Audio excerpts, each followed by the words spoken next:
वैजयंताण नमो सिद्धाण नमो आयर्याण नमो भुवज्जयाण नमो लोये सर्वसाण नमो समय साराय स्वानुभूत्या चकास्ते चित् स्वभावाय भावाय सर्वभावांतरच्छ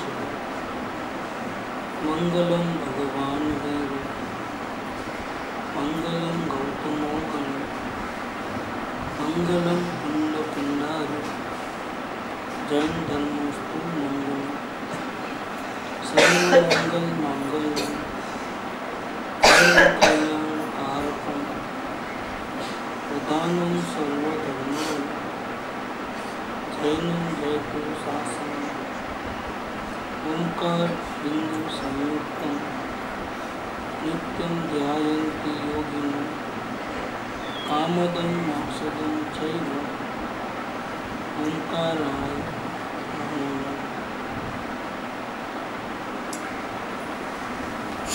पर्वाधिराज पर्युषण पर्व का आज आखिरी 10वां दिन है। आज का दिन का धर्म है उत्तम ब्रह्मचर्य धर्म। अब तक जो 10 धर्मों में जो पहले आए हो क्रोध मान माया लोभ और असत्य के विपरीत में सामने गुण उत्तम क्षमा उत्तम मार्दव उत्तम मार्जव उत्तम सत्य उत्तम शौच। आत्मा के दर्शन होने के बाद ऐसे गुण अपनी अवस्था में प्रकट होते हैं। दुर्गुण खत्म होते हैं, गुण प्रकट होते हैं। और इसके बाद विशेष आराधना करने के लिए पूर्व कर्मों की निर्वाह करने के लिए नए नए कर्म बंधन नहीं हुए, इसलिए तो वर्तमान के नए कर्म नहीं बंधे, इसलिए संयम धारण करता है। और अंदर से इच्छा को जलाने के लिए तपस्या करता है। और इसके आगे फिर तप के बाद का त्याग आया। त्याग तो जो अपने पास है उसको भी वो दूसरों को दे देता है। जो अपने काम की चीज़ें नहीं परिग्रह कम कर देता है, उसका नाम है त्याग, ताकि बोझा कम हो जाए, संभालने का चिंता नहीं। और फिर अंदर में आता है जिसको वो त्याग नहीं कर पाता है, उसमें से वो ममत्व छोड़ देता है, उसका नाम है अंकिंचन्य धर्म। जिसको त्याग नहीं कर सकता है, जो 4 आघाती कर्मों को त्याग नहीं कर सकता है, ऐसे कई पदार्थ हैं जिनका त्याग संभव नहीं है, तो फिर उनका तो दृष्टि में से अपनापन निकाल लेता है। और अब सारी दुनिया से कट गया, अब क्या करने का काम क्या बाकी रहा।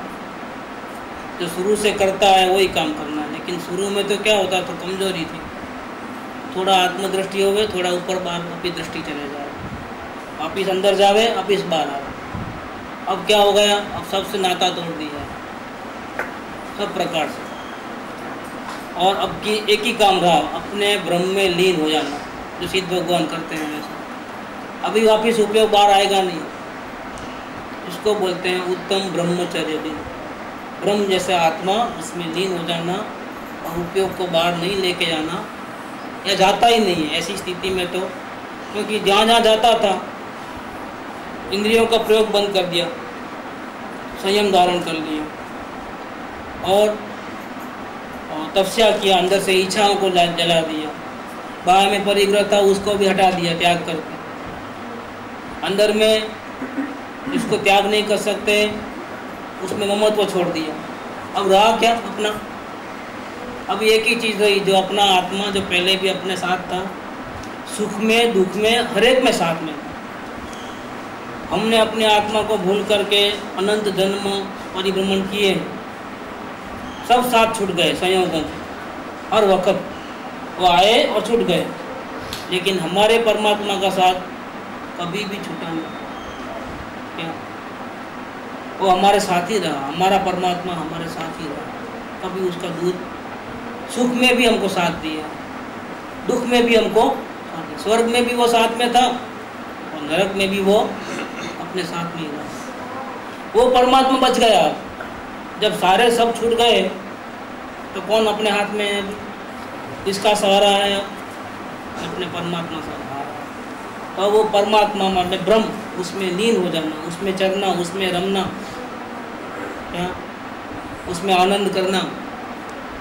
चरना का शब्द ऐसा है कि बगीचे में बिना बोझा घूमते हैं, उसका नाम है चरना। क्या चलना और चरने में फर्क है। चलने में तो ध्यान रखना पड़ता है कहीं ठोकर न लग जाए, ऐसा वैसा। और बगीचे में घूमते हैं तो कैसा घूमते हैं, वहाँ भी चलने की क्रिया है, लेकिन उसको चलना नहीं बोलते, उसको क्या बोलते हैं, चलना। मतलब क्या, तो कोई ट्रैफिक का प्रॉब्लम नहीं, सिग्नल नहीं, कुछ नहीं, दुर्गंध नहीं, खुला हवामान, कोई किसी की रोक टोक नहीं, बगीचा है। और चैन से घूमना, चैन से घूमना बिना बोझा, उसका नाम है चलना। तो ब्रह्मचर्य अपने आत्मा में सारा बोझा बार का बार छोड़ करके अपने स्वरूप में लीन होकर के आनंद की मौज करना, आनंद में रहना, उसका नाम ब्रह्मचर्य है। अब यहाँ रत्नपुराण श्रावकाचार्य के टीकाकर पंडित सदाशिवदास जी कासलीवाल, उनका विवरण, उत्तम ब्रह्मचर्य धर्म, यह ब्रह्मचर्य नाम का व्रत बड़ा दुर्धर है। वो आसान नहीं है, ब्रह्मचर्य पालन करना आसान नहीं है। सभी बेचारे, देखो जो पाल नहीं सकते वो कैसे हैं, बेचारे। सभी बेचारे जो विषयों के वश होने से वो गुलाम हो गए, इंद्रियों के। आँख तो बंद कर सकते हो, कान में भी कुछ लगा सकते हो, रुई वगैरह, लेकिन स्पर्श इंद्रिय, उसका क्या करो। ठंडी गर्मी का एहसास तो होता ही रहता है। बैठने में भी अच्छी ज़मीन चाहिए, साफ़ सुथरी चाहिए, किसी को कड़क ज़मीन चाहिए, किसी को नरम चाहिए गद्दी। ये सब क्या है, स्पर्श इंद्रिय का कार्य है। सभी बेचारे जो विषयों के वश होने से आत्मज्ञान से रहित है, जो आत्मज्ञान से रहित है वे इसे धारण करने में समर्थ नहीं है। जो मनुष्यों में भी जो देव के समान है, क्या पशुता नहीं है, राक्षसी वृत्ति नहीं है, क्या देव के समान है, वे इसे धारण करने में समर्थ है। अन्य रंग विषयों की लालसा के धारी ब्रह्मचर्य धारण करने में समर्थ नहीं है। यह ब्रह्मचर्य व्रत महादुर्धर है। जिसके ब्रह्मचर्य होता है उसे समस्त इंद्रियों तथा कसायों को जीतना सुलभ है। एक स्पर्श इंद्रिय को वश कर लिया तो बाकी सब तो बहुत इजी है।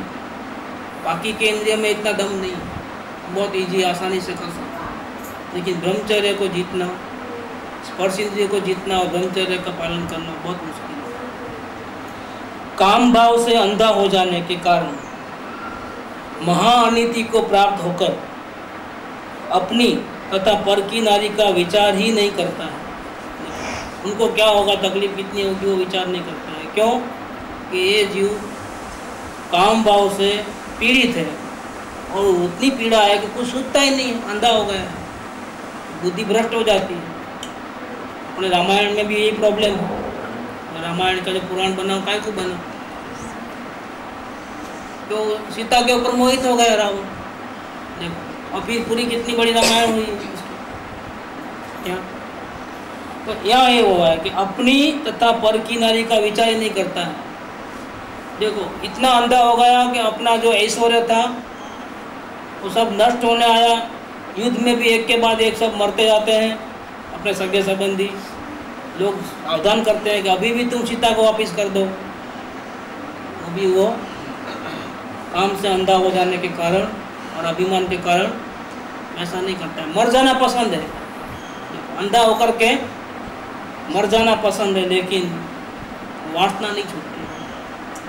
देखो, और इनको पटरानी बनाना, तो जो पहले से पटरानी था उसका दिल पे क्या गुजरेगी। उनकी रानी का नाम क्या था, रावण की मंदोदरी, उस पे दिल पे क्या गुजरेगी वो उसने कभी ख्याल नहीं किया। तो अपनी तथा पर की नारी का विचार ही नहीं करता। इस अन्याय से मैं यहाँ पर ही मारा जाऊंगा। राजा का तीव्र दंड भोगना पड़ेगा। अगर पकड़े गया तो क्या होगा, कंप्लेन किया तो क्या होगा, तो जेल जाना पड़ेगा, दंड होगा, क्या बिजनेस चौपट हो जाएगा, आबरू चले जाएगी, वो उतना अंधे को विश्वास नहीं आता है, विचार ही नहीं होता है। राजा का तीव्र दंड भोगना पड़ेगा, यश मलिन हो जाएगा, धर्म से भ्रष्ट हो जाऊंगा, सत्यार्थ बुद्धि नष्ट हो जाएगी, कुमरण करके नरकों में घोर दुख असंख्यात काल पर्यंत भोगना होगा, फिर असंख्यात काल तक तिर्यंचों के दुख रूप अनेक भाव धारण करना होंगे। इसके बाद फिर कुमनुष्य में भी आया अगर, तो अंधा, लूला, कुबड़ा, दरिद्री, इंद्रिय रहित, विकल, बहरा, गूंगा, चांडाल, भील, चमारों के नीच कुलों में उत्पन्न होना पड़ेगा। और फिर इससे भी आगे अब वहाँ से त्रस तावरों में अनंत काल तक परिभ्रमण करूँगा, ऐसा सत्य विचार कामी जीव को उत्पन्न नहीं होता है। वो अंधा हो गया, उसको विवेक खत्म हो गया, जागृति खत्म हो गई। क्या उसको समझाने पर भी वो मानेगा नहीं, क्योंकि वो इतना उसका पीड़ा होती है, तो पीड़ा को शांत करने के लिए उसके पास दूसरा कोई चारा ही नहीं। यदि शील की रक्षा चाहते हो तो, और उज्ज्वल यश चाहते हो, और शांति माने धर्म चाहते हो, और अपनी प्रतिष्ठा चाहते हो, तो चित्त में परमागम की शिक्षा इस प्रकार धारण करो। ये परमागमों की शिक्षा है, उसको दिल में बिठाओ। कौन सी शिक्षा है? कि स्त्रियों की कथा कभी भी मत सुनो, न कहो, स्त्रियों के राग रंग, कौतूहल, नाटक, दृश्य मत देखो। ये मेला, ये सिनेमा देखना परिणाम बिगाड़ते हैं। ये जो बात लिखी है आगम की, वो चेक कर लेना, बहुत आसान है चेक करना। टीवी खोल के बैठो, भी देखो क्या होता है। एडवर्टाइज जैसी चीज़ में भी वही बात है, इसमें स्त्रियों का कोई संबंध नहीं रहता। ऐसी भी एडवर्टाइज है, सब में वो प्रमुख है, क्योंकि इसके बिना जीव अट्रैक्ट नहीं होता। पूरी दुनिया को वश करने वाला वही चीज़ है, काम भोग, काम वासना। तो यहाँ एक परमागम की बात ध्यान में रखना कि स्त्रियों की कथा नहीं सुनना, न दूसरों को कहना, न उनके राग रंग, कौतूहल, नाटक, दृश्य वो भी नहीं देखना। ये मेला सिनेमा देखना परिणाम बिगाड़ते हैं। व्यभिचारी पुरुषों की संगति का त्याग करना, भांग, तंबाकू, जर्दा, मादक वस्तु भक्षण नहीं करना, क्योंकि जैसे काम से अंधा होता है जीव, ऐसे इन चीज़ों से भी जीव अंधा हो जाता है, विवेक खत्म कर देता है। वो असल में तो भान भूलने के लिए खाता है, पीड़ा होती है उसको भूलने के लिए खाता है। तो अपनी शुद्ध बुद्ध गंवा देना हो तो ये सब करना, शुद्ध बुद्ध गंवा देना हो तो भांग, तंबाकू, जर्दा, मादक वस्तु भक्षण नहीं करना। तांबुल, पुष्पमाला, इत्र, फूलेलादि, शीलभंग, व्रतभंग के कारणों को दूर से ही टालो। ये परमागमों की शिक्षा है। गीत, नृत्य आदि काम को बढ़ाने वाले ऐसे कारणों का परिहार करो। रात्रि भोजन छोड़ो। विकार करने के कारण लोक विरुद्ध वस्त्र आभरण नहीं पहनो, क्योंकि वो देखते ही लोगों को विकार आवे, तो ऐसे शॉर्ट वस्त्र इस प्रकार से पहन करके या फैशन करके मत निकलो। एकांत में किसी भी स्त्री मात्रा का संसर्ग न करो। रसना इंद्रियों की लंपटता छोड़ो।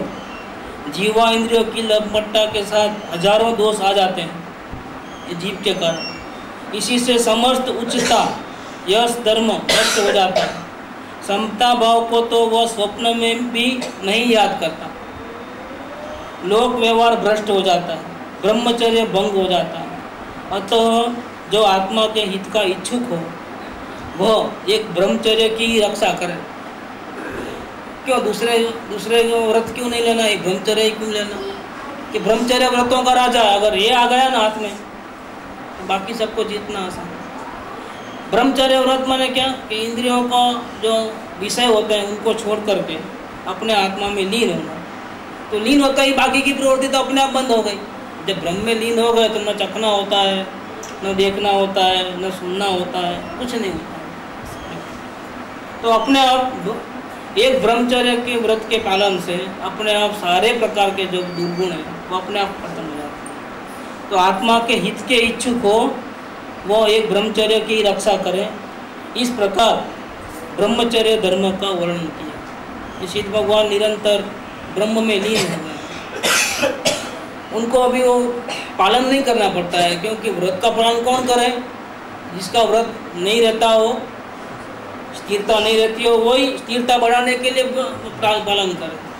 केवली को, आर्यन भगवान को, सिद्ध भगवान को अपना उपयोग आत्मा में ऐसा लीन हो गया है कि शादी अनंत काल तक आत्मा से उपयोग बाहर जाएगा ही। लेकिन जब तक ऐसी स्थिति नहीं आवे तब तक अपने आत्मा के साथ कांटेक्ट में रहने के लिए ब्रह्मचर्य व्रत का पालन करना। यहाँ पर ये शॉर्ट में विवरण पूरा हुआ, अभी चलता अधिकार।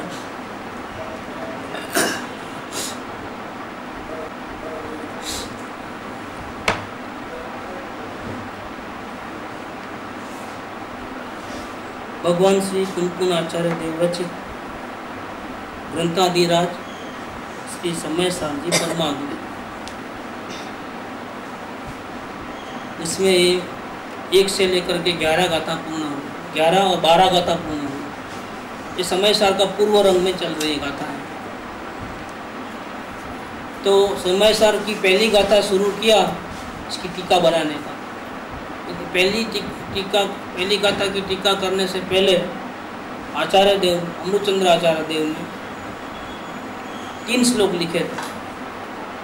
इसमें पहले श्लोक के अंदर अपने आत्मा को नमस्कार किया, दूसरे श्लोक के अंदर सरस्वती देवी को नमस्कार किया, और तीसरे श्लोक के अंदर शब्द ब्रह्मवाणी को नमस्कार किया। इस प्रकार से किया।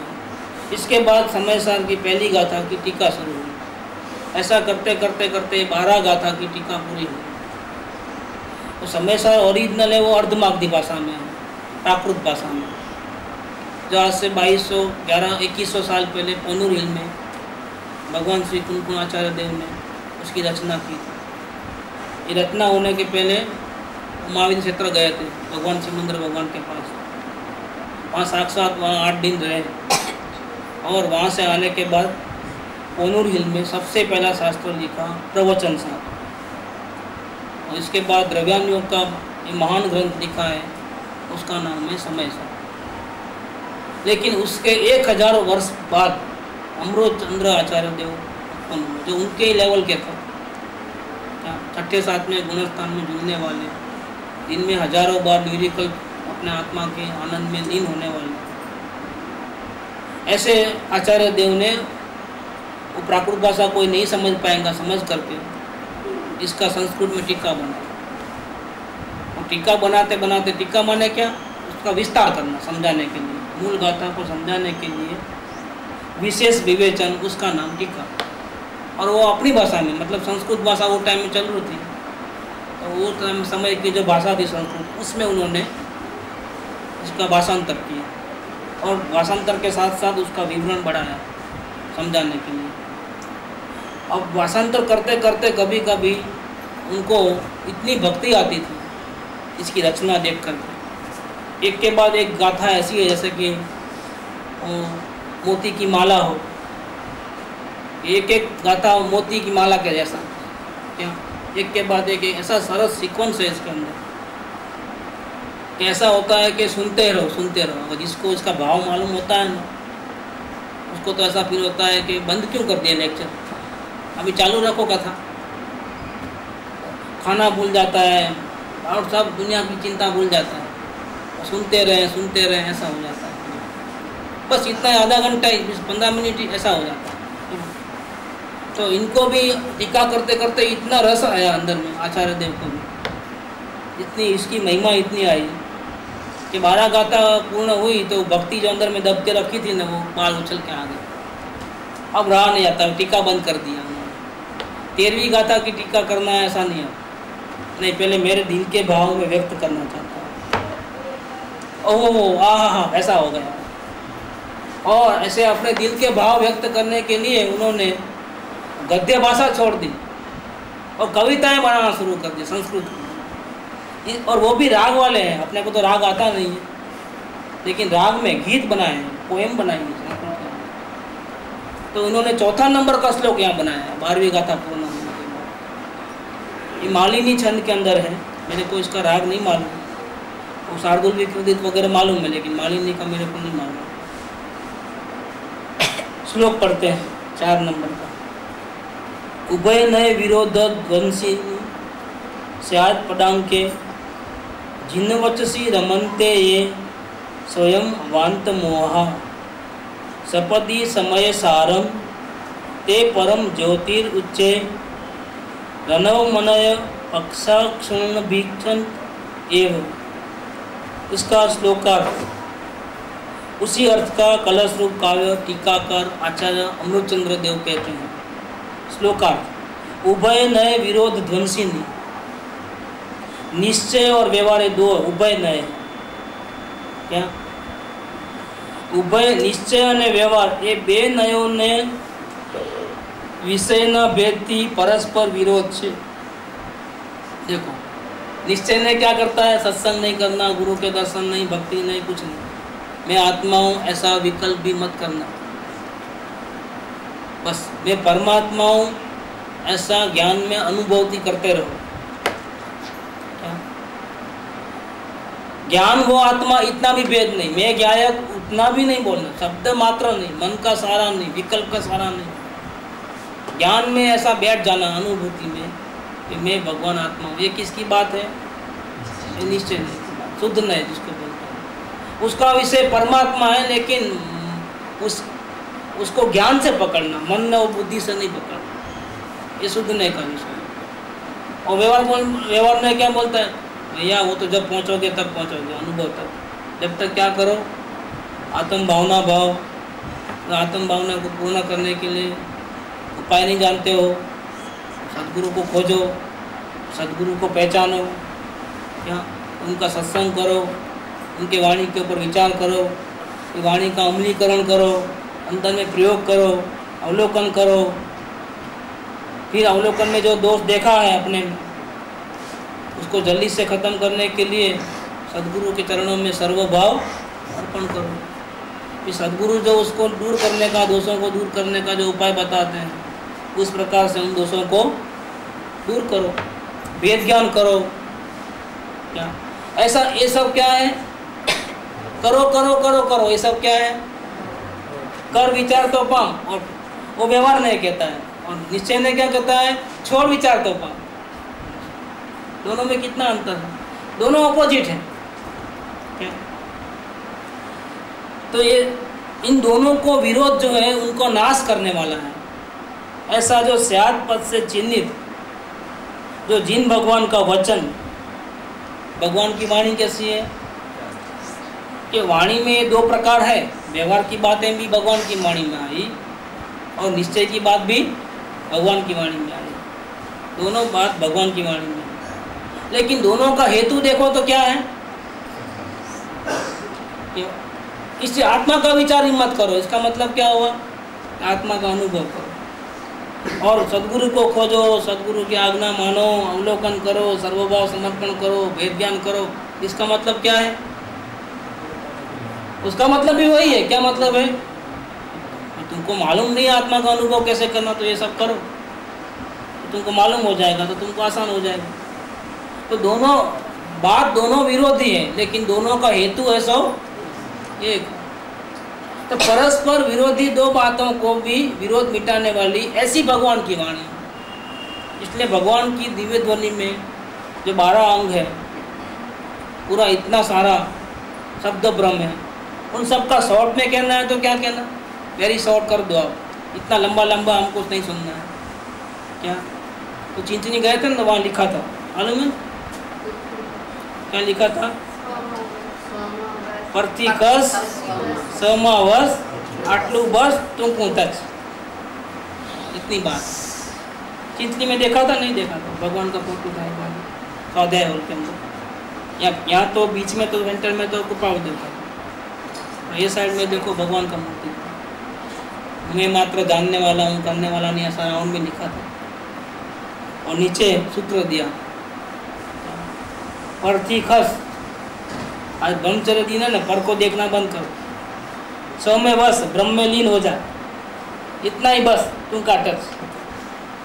ये इसका नाम क्या है कि भगवान की वाणी का सार है। अब कैसे पहुंचना? तो कैसे पहुंचने के लिए 2 प्रकार के वचन, जिनको आत्मा का अनुभव नहीं हुआ है उनको व्यवहार में कार्यकारी है, और उसको भी आखिरी में क्या करना है, जब एकदम नजीक आ गया अनुभव के नजीक, तो व्यवहार को छोड़ करके शुद्ध आत्मा का अनुभव करना है, आत्मा का विचार भी नहीं करना है, तभी वो आत्मा का अनुभव कर पाएगा, नहीं तो नहीं कर पाएगा। तो निश्चय और व्यवहार ये दोनों नयों के विषयों को भेद से देखा जाए तो आपस में बहुत विरोध है। एक तो करना करना करना बोलता है और एक नहीं करना नहीं करना दोनों बार जानना जानना बोलता है। वो भी दूसरों को जानना नहीं, अपने को ही जानना ऐसा बोलता है। देखो, तो दोनों की बातों में विरोध है। व्यवहार ने तो ऐसा भी कहा गुरु को पहचानो, लेकिन शुद्ध ने क्या बोलेगा, अपने आत्मा को जानो। उतनी बात पहचानो, बात खत्म हो गई, पहले ही आ गई।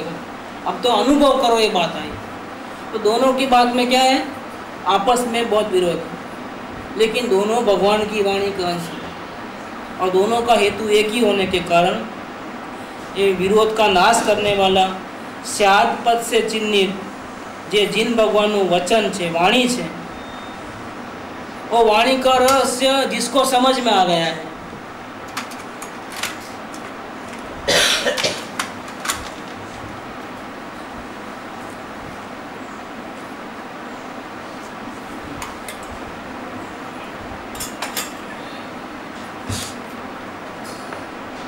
ऐसे जो जिन भगवान के वचन है, वाणी है, भगवान की दिव्य ध्वनि से, भगवान तो अभी 2600 साल पहले यहाँ थे महावीर स्वामी, इसके बाद 3 गणधर्व गए, गौतम गणधर्व, सुधर्मा स्वामी और जम्बू स्वामी।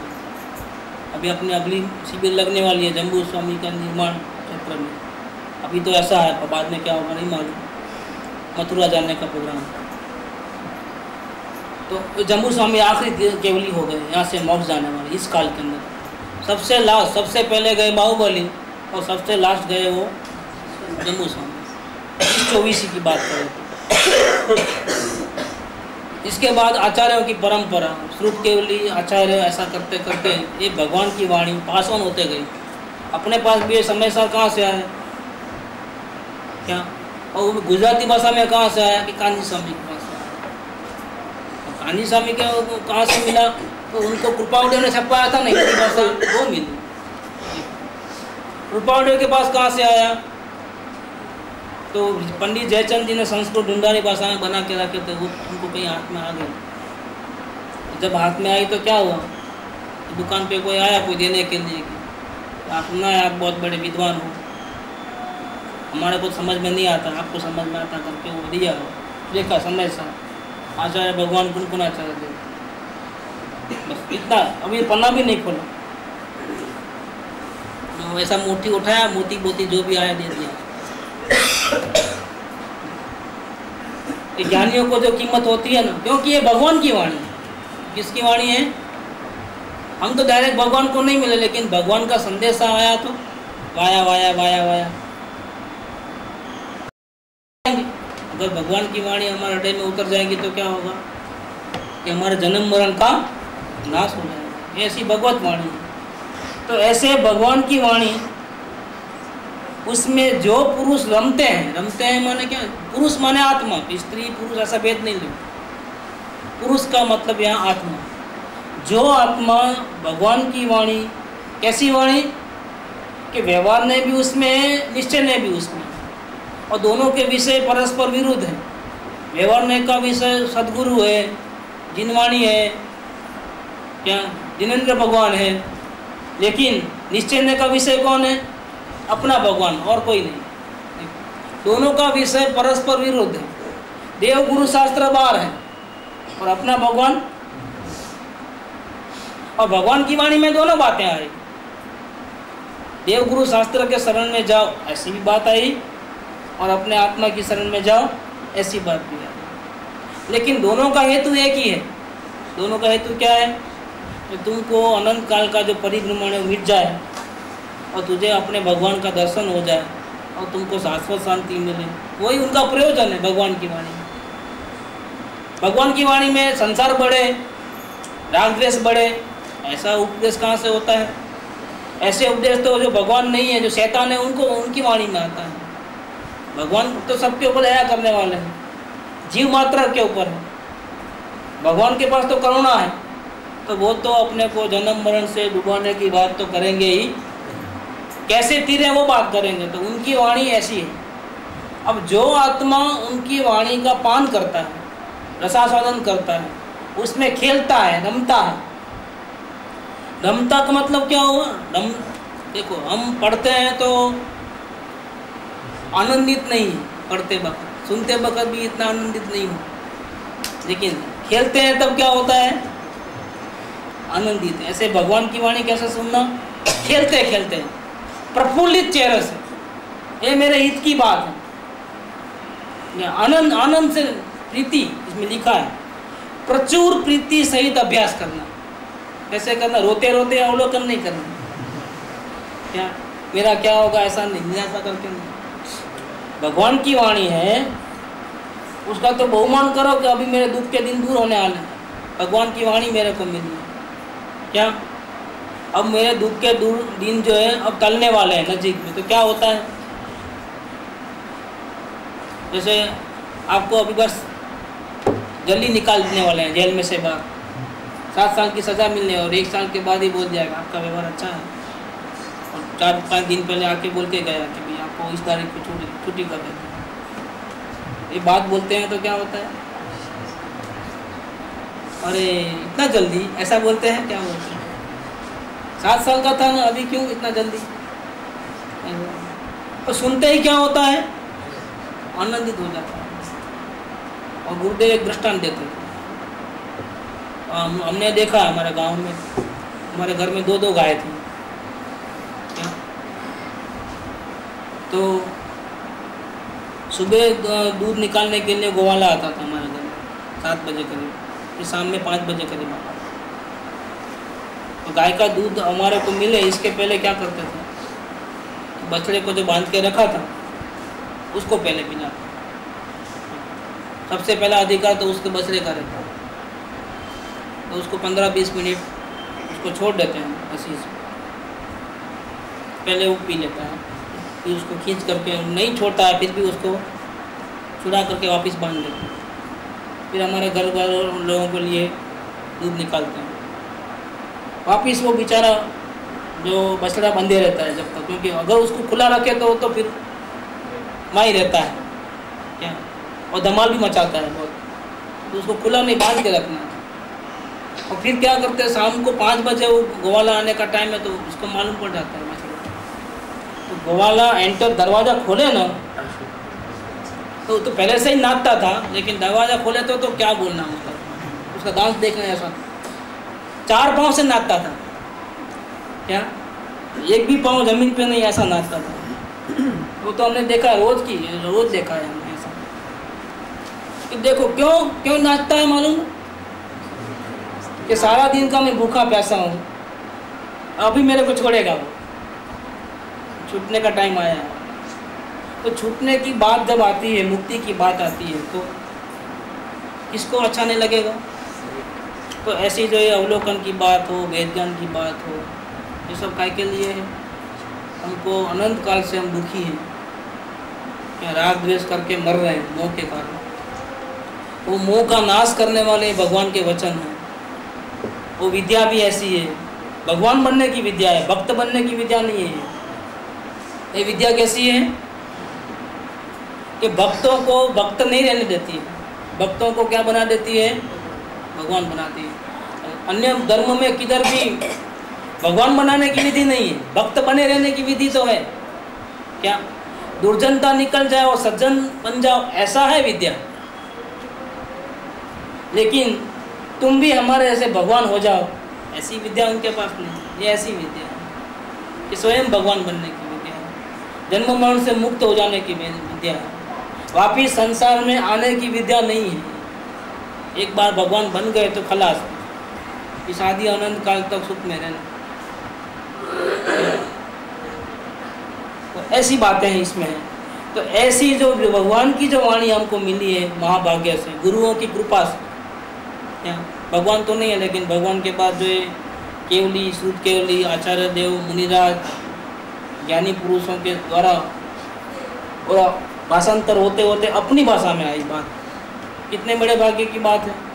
ऐसी भगवान की वाणी में सुन करके, पढ़ करके जो पुरुष माने आत्मा आनंद में आ गए हैं, मतलब खेलते हैं, भगवान की वाणी में खेलते हैं, यानी प्रचुर प्रेम के सहित अभ्यास करते हैं।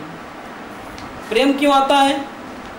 जैसे रोगी को दवा से प्रेम करना पड़ता है कि प्रेम होता है क्या? जितना सीरियस रोग होता है और डॉक्टर बोलता है रात को 2 बजे उठ करके दवा लेना, तो क्या करता है? नहीं, मुझे नींद आती है। उसको इतना टाइमिंग इतना परफेक्ट मालूम रहते हैं। बहुत मिठाई खाने की इच्छा है, लेकिन क्या करें, मुंह में पानी भी आ गया है, लेकिन क्या करें?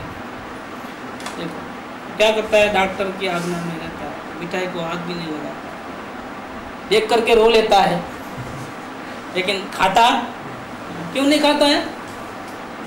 कि इसकी परहेजी है। तो दवा और परहेजी से रोगी को कितना प्रेम होता है। ऐसे जो अनंत काल से जन्म मरण करते आया है, बहुत दुखी है राग द्वेष मोह के कारण, उसको राग द्वेष मोह से छुटकारा हमेशा के लिए मिल जाए, परमानेंट शांति मिले, ऐसे भगवान की वाणी मिलती है तो क्या होता है? तो प्रेम हो जाता है। उस वाणी के साथ क्या हो जाता है? प्रेम होता है। और प्रेम करना ही नहीं है सिर्फ चलो अब दवा मिल गई बहुत अच्छा हुआ, ऐसा नहीं। टाइम टू टाइम जैसा उसका परहेजी के साथ जो करना है, पीना वगैरह, ऐसा एक वाणी सुन करके आनंदित होकर के क्या करता है? उसका अभ्यास करता है। सुन करके इसमें से निकाल नहीं देता है क्या? सुन करके इस कान में से सीधा डायरेक्ट कान नहीं निकालता है। सुन करके हृदय में धारण करना ही नहीं बात आगे गाता है, और फिर अभ्यास करना उसका। अवलोकन की बात सुनना, लेकिन सुनने के बाद निकाल नहीं देना यार। नहीं समझ में आया तो 1000 क्वेश्चन करना, लेकिन सुन करके उसको कैसा भी करके जीवन में परिणमन में लाना। तभी मालूम पड़ेगा कि इस छोटे से शब्द है 5 अक्षर वाला अवलोकन, लेकिन इसकी ताकत क्या है।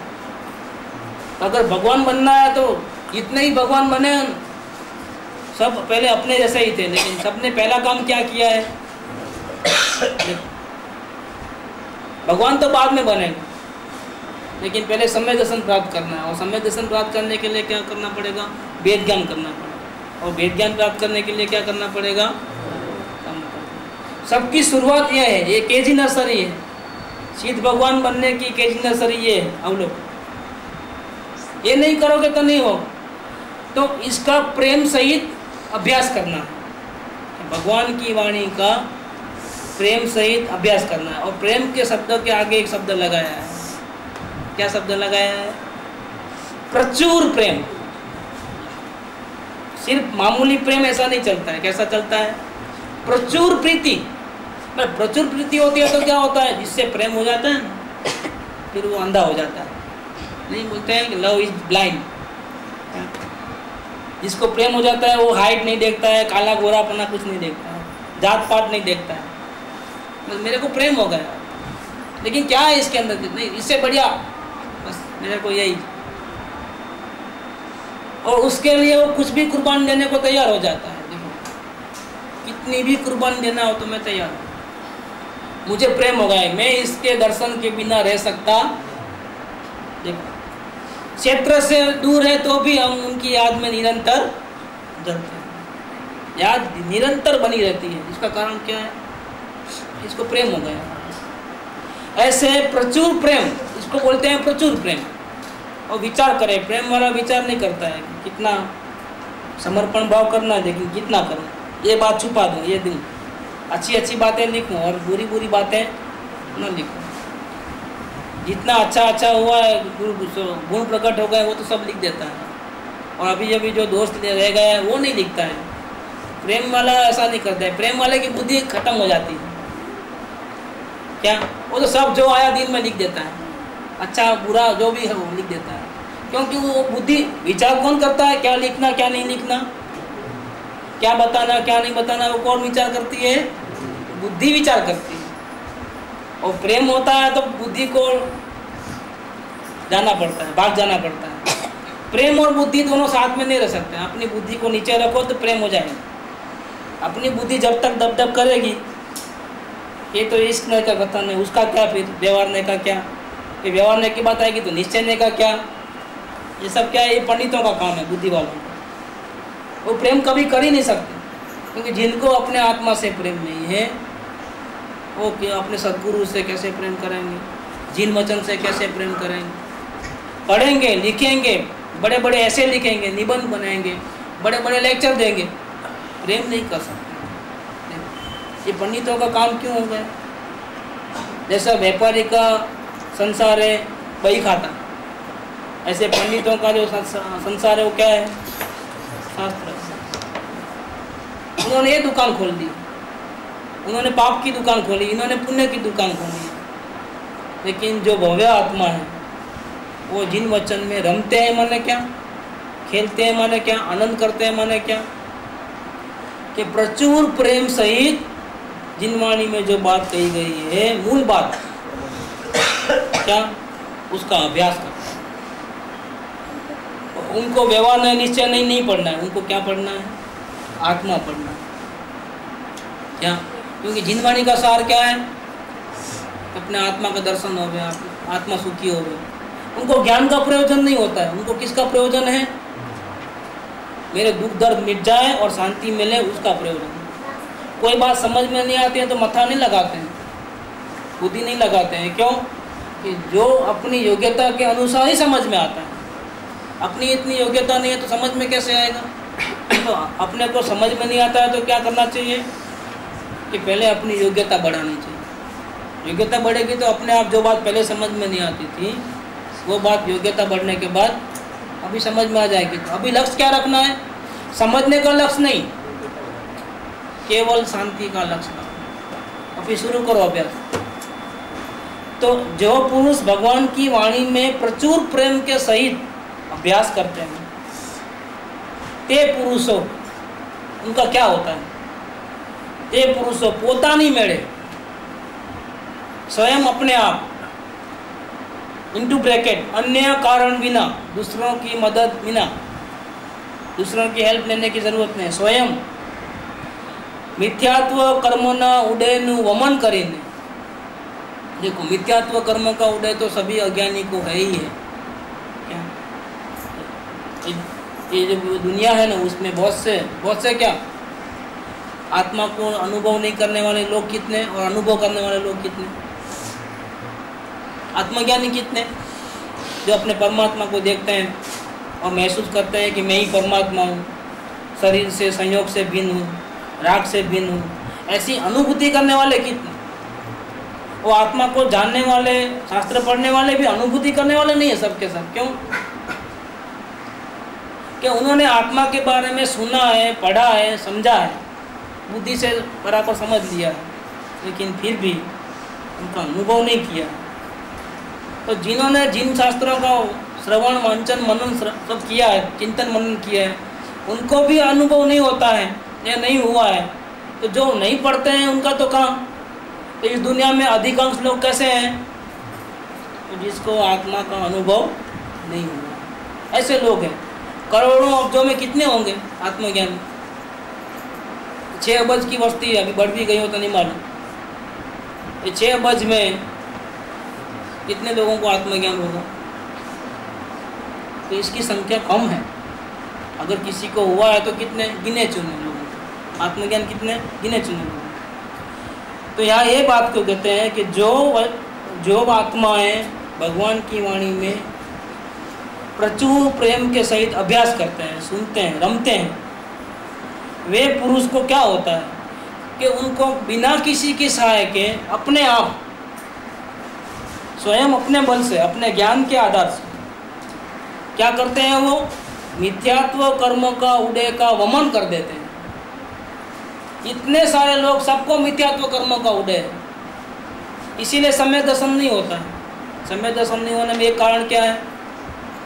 तो दर्शन में वो बहुत मिथ्यात्व बहुत ज़बरदस्त है, उल्टी मान्यता ऐसी बड़ी बैठ गई है। उसका सार निकालो तो क्या सार है? मिथ्यात्व का सबसे बड़ा सेंटेंस क्या है? तेरा दोष इतना ही कि अपने को भूल जाना और दूसरों को अपना।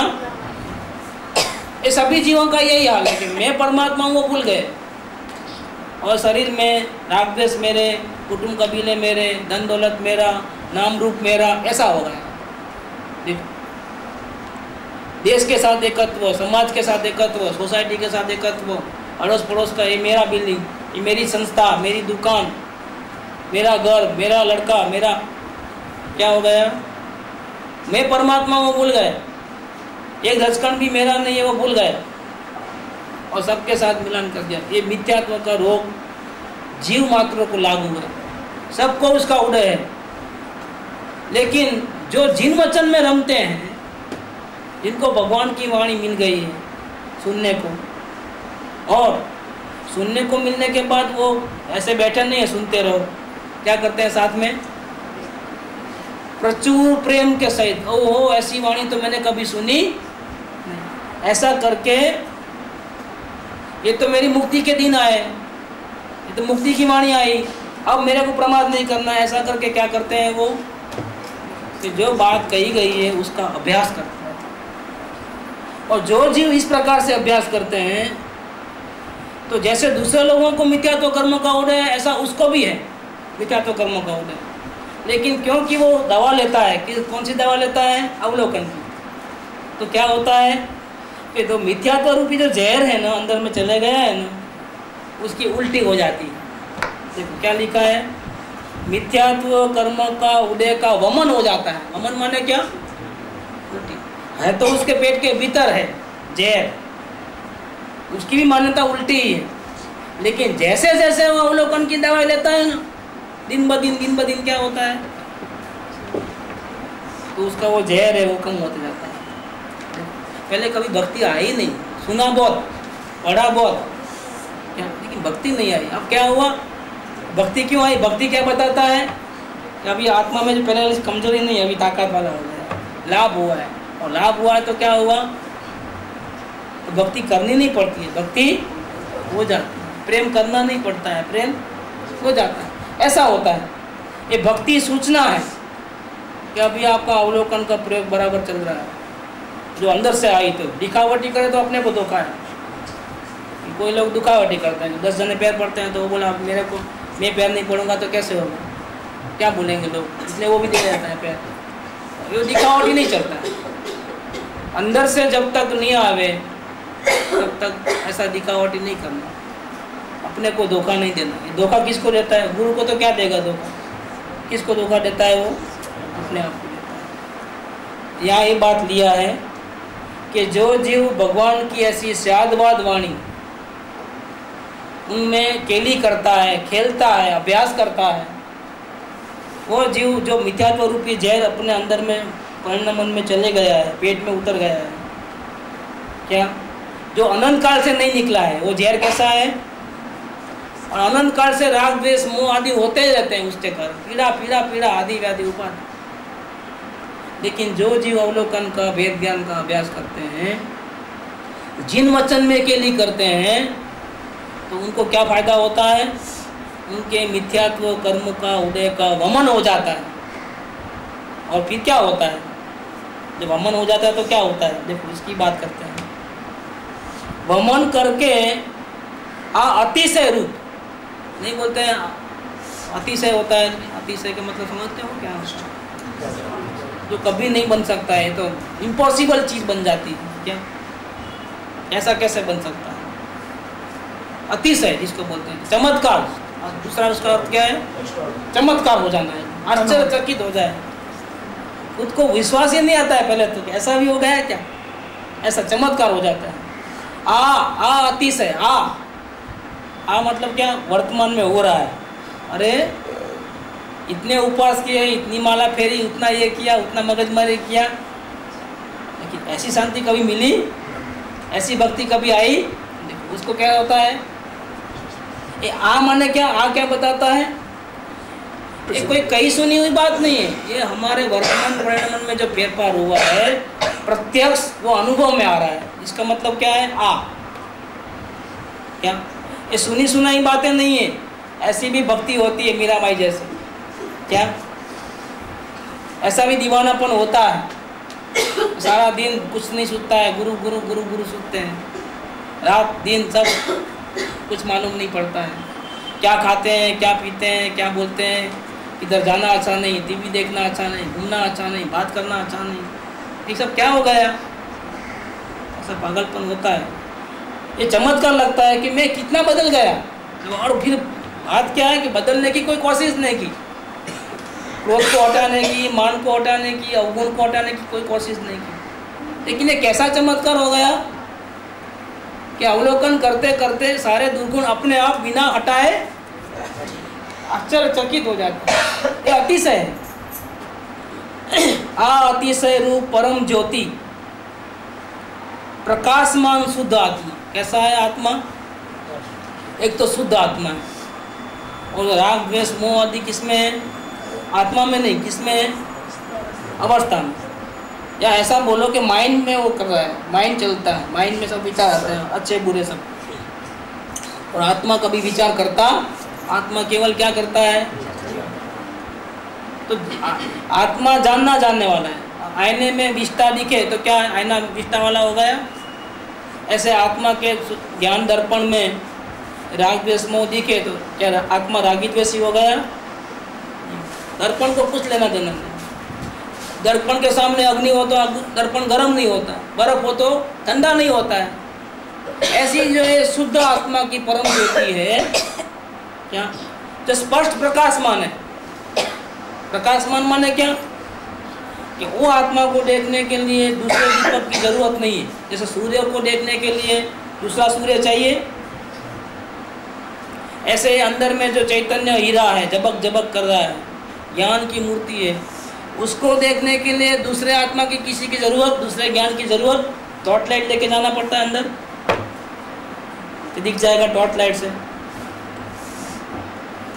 ऑपरेशन करके उसमें ही है ना, तो काट के देखो आत्मा को, देखेगा? डॉक्टर लोग देख सकेंगे आत्मा को, अपनी आत्मा को? यहाँ से काटो पूरा, अच्छा खोल के देखो तो देख जाएगा? नहीं दिखेगा, क्योंकि ये स्वयं प्रकाशमान है। उसको देखने के लिए अन्य ज्योति की जरूरत नहीं है। स्वयं प्रकाशमान आत्मा को क्या होता है?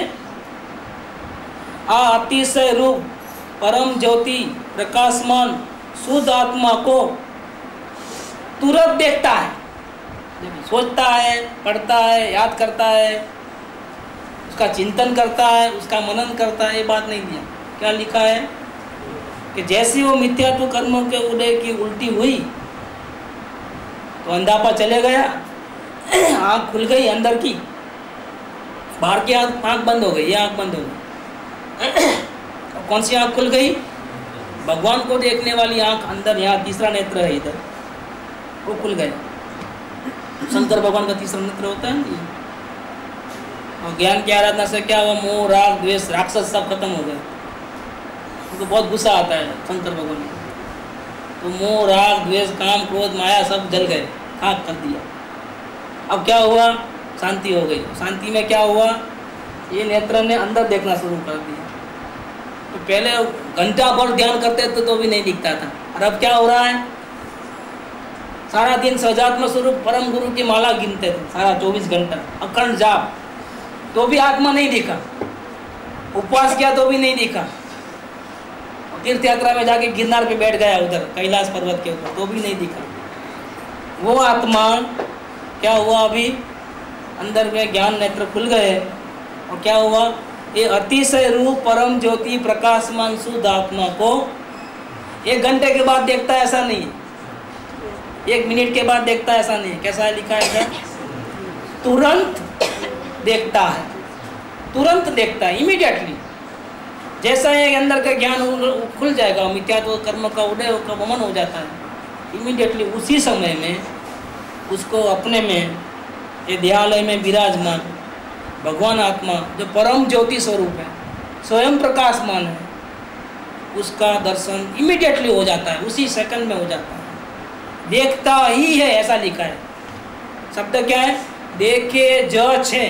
इसका मतलब क्या? गारंटी है कि मिथ्यात्व कर्म उदय का वमन हो जाएगा। कैसे वमन हुआ? क्या किया उसने? कि भगवान की वाणी का अभ्यास किया, सुना और प्रेम पूर्वक अभ्यास किया, तो क्या हुआ? मिथ्यात्व रूपी जो जहर था, अज्ञान था, मोह राग द्वेष थे, उसका उल्टी हो गई, वमन हो गया। तो ये ज्ञान नेत्र खुल गए, और ज्ञान नेत्र में क्या हुआ? बाहर देखना सुनना बंद हो गया और अंदर का देखना सुनना सब चालू हो गया। और उस देखने में क्या हुआ?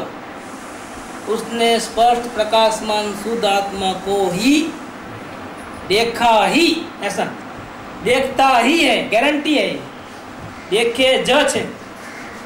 यहाँ तक अपना पूरा करें, अभी आगे थोड़ा रह गया है 2 लाइन, लेकिन टाइम भी पूरा हो गया। इस श्लोक का 2-4 लाइन रह गई, कर लेंगे।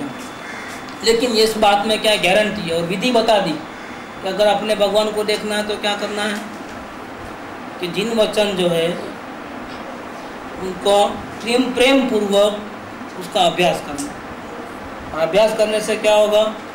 मिथ्यात्व रूपी कर्मों का वमन हो जाएगा। और वमन होते ही क्या होगा? गारंटी से तुझे अपने परमात्मा के अपने अंदर भीतर में किसी और की सहाय के बिना पोतानी मेड़े मतलब क्या?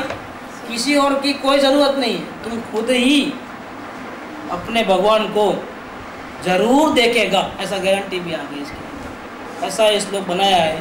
श्लोक का नंबर है 4। जैसे कोई जीव भक्ति तो पूरी डायरी में बताता है, और दूसरी चीज़ दूर से छुपाना ही चाहता है, क्या उसको जल्दी से अपने मुक्ति नहीं चाहिए तो ऐसा करता है, कुछ बातें छुपाता है, कुछ बताता है। मेरे पास बोलता है, फिर बोलता है ये गुरु को ये नहीं बोलना, भक्ति तो पूरी बता नहीं। जान दो क्या करते हैं, ठीक है, तुमको जब सुधरना है तब सुधरो, अपने को क्या जल्दी है? तकलीफ तो उसको होनी चाहिए ना, अपने दुख दर्द को मिटाने की तकलीफ किसको होनी चाहिए? डॉक्टर को होनी चाहिए कि दर्दी को होनी चाहिए? अपने को कुछ चिंता करें, इस अपने को बहुत चिंता होती है तो उनको बोलना कि ऐसा करने से तुम्हारा रोग जल्दी जाएगा, इतना बोलना बहुत तुम्हारी मर्जी, तुमको लेट करना है तो लेट कर, जल्दी करना है तो जल्दी, अपने को कोई गड़बड़ नहीं, अपने को दुखी होने की कोई ज़रूरत। ऐसे दुखी हो जाएंगे तो बहुत सारे 100 में से 99 ऐसे ही लोग होंगे, तो गुरु पागल ही हो जाए। गुरु को पागल होने की कोई ज़रूरत, उनको बताना है तो बताए, नहीं बताना है तो। मोक्ष जाना है तो सर्वभाव समर्पण करे, मोक्ष नहीं जाना है तो मायाचारी करे, गुरु को धोखा दे। तो गुरु को धोखा तो होता नहीं है, असल में किसको होता है? स्वयं को होता है, तो होने दो, क्या करें? तीर्थंकर भी ऐसे जीव को तार सकते हैं जो छुपाता है, मायाचारी करता है, अपने गुण बताता है और दोष नहीं बताता है। इसका मतलब क्या हो गया? तो दोष रखना, संभाल के रखना है, छुपा के रखना है, ठीक है, तुम्हारी मर्जी, तुमको संसार में भटकना है तो ऐसा करो।